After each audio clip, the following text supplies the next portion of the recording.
રાજકોટના 150 foot road પર એક જગ્યાએ બાંધકામ ચાલી રહ્યું હતું, જ્યાં કન્સ્ટ્રક્શન સાઇટ પર યુવાન 9મા માળેથી નીચે પટકાયો હતો, જેને હોસ્પિટલ લઈ જવામાં આવ્યો હતો, જ્યાં શ્રમિકનું મૃત્યુ થયું છે. ગોંડલના મોટા મહિકા ગામે 2 દિવસ પૂર્વે રાજકોટના પોઢની અર્ધ બળેલ હાલતમાં મૃતદેહ મળી આવ્યો હતો. આ મૃતદેહ રાજકોટના પોઢની નહીં પરંતુ તેના પાડોશીનું હોવાનું સામે આવ્યું. રાજકોટના પોઢે વીમો પકવવા માટે ખૂની ખેલ ખેલ્યો હોવાનું સામે આવ્યું છે.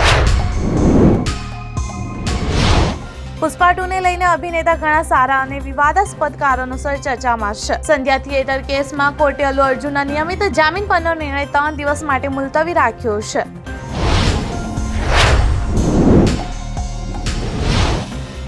ઇસરોએ તેના મહત્વાકાંક્ષી સ્પેસ મિશન સ્પાર્ડેક્સનું લોન્ચિંગને 2 મિનિટ મોડું કર્યું છે, પરંતુ આ લોન્ચિંગ રાત્રે 10 વાગે 2 મિનિટે મોડું થશે.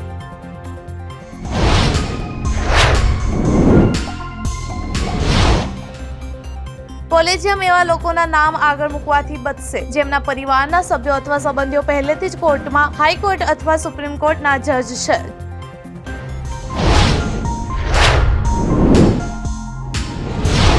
ભારતીય શેર બજારમાં પણ સુસ્તી જોવા મળી હતી. બેન્ચમાર્ક સૂચકાંકો નિફ્ટી અને સેન્સેક્સ શરૂઆતના વેપારમાં ઘટાડા સાથે ખુલ્યા હતા, જ્યારે બેંક નિફ્ટી અને મિડ કેપ ઇન્ડેક્સમાં પણ નબળાઈ નોંધાઈ હતી.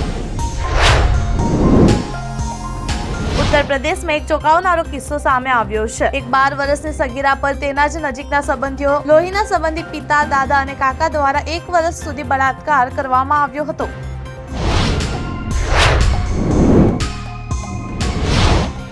હોલિવૂડના પ્રખ્યાત દિગ્દર્શક બેરી જેન્કિન્સ દ્વારા નિર્દેશિત મુફાસા ધ લાયન કિંગે ભારત ઉપરાંત વિદેશમાં દર્શકોના દિલ જીતી લીધા.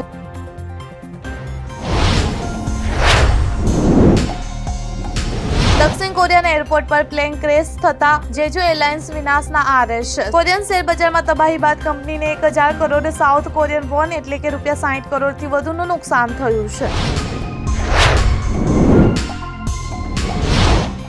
આફ્રિકન દેશ ઇથિયોપિયામાં એક મોટી દુર્ઘટના સર્જાઈ છે. અહીં મુસાફરોથી ભરેલી ટ્રક નદીમાં ખાબકી હતી. આ અકસ્માતમાં 60થી વધુ લોકોએ જીવ ગુમાવ્યા છે.